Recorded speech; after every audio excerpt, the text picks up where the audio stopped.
Celui qui a l'épouse et l'époux, mais ami de l'époux, qui se tient là, qui entend sa voix. On éprouve une grande joie, cette joie qui est la mienne est maintenant complète. La mission de tout chrétien est de pointer vers Jésus-Christ, comme l'aiguille d'une boussole qui indique toujours le pôle nord magnétique. Si l'aiguille ne pointe pas correctement vers le nord, c'est qu'elle est défectueuse. De même, si les gens regardent sans voir Jésus-Christ en nous, c'est que nous avons échoué dans notre mission. Si Jésus nous dit qu'il ne nous connaît pas, nous n'aurons aucune excuse à avancer. Matthieu 7, 23, 24. Nous ne vivons pas dans une relation étroite et constante avec Jésus. Il vaudrait mieux cacher notre identité de chrétien afin de ne pas devenir obstacle pour ceux qui cherchent le chemin vers Jésus-Christ. Ce n'est pas parce que nous sommes parfaits au sein que les gens peuvent voir Jésus-Christ en nous. C'est plutôt à travers notre soif de la parole, notre lecture assidue de la Bible et nos efforts pour vivre selon les enseignements de Jésus que les autres pourront discerner sa présence.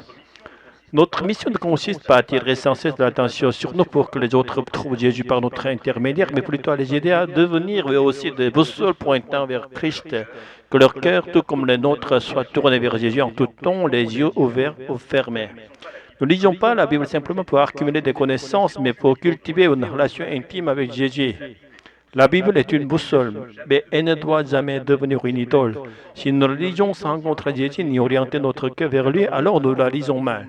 La Bible est infaillible, c'est nous qui, parfois, en faisons une mauvaise lecture.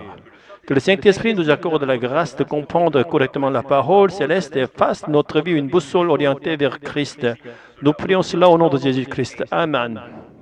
Matthieu 7, 23, 24. Alors je leur dirai ouvertement, je ne vous ai jamais connu, éloignez-vous de moi, vous qui commettez l'iniquité. C'est pourquoi quiconque entend ces paroles que je dis et les met en pratique sera semblable à un homme sage qui a bâti sa maison sur le roc. Proverbe 7, 23. Comme un oiseau qui se précipite dans le filet sans savoir qu'il perdra sa vie. Proverbe 14, 12. Il y a un chemin qui paraît droit à l'homme, mais son issue mène à la mort. Satan est-il actuellement le prince de ce monde ou est-ce que Jésus-Christ exerçait déjà sa royauté? Le mal qui résiste dans ce monde rend difficile de dire que le royaume de Jésus est pleinement venu. Alors ce monde est-il sous le règne de Satan? À travers nous qui prêtons attention aux murmures de vieux serpents, Satan exerce encore son influence sur le monde. Le problème c'est que nous ne reconnaissons pas ces murmures comme étant ceux de Satan avant notre complète ruine. Et notre nature, c'est celle d'Adam et d'Ève qui nous incitant à écouter les paroles du vieux serpent que celle de Dieu.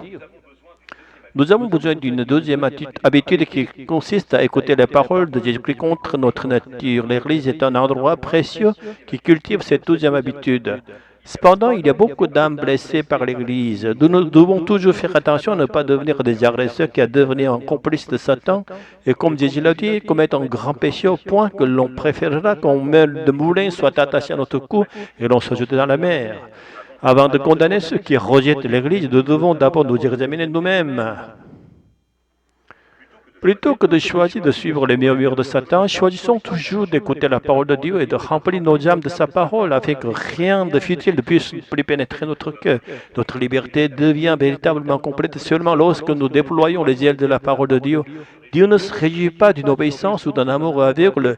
Il veut un amour éclairé, un amour libre qui jaillit de notre intérieur, un amour qui connaît Dieu. C'est pour cela qu'il nous a créés. Dieu qui n'a besoin de rien cherche uniquement l'amour libre des hommes.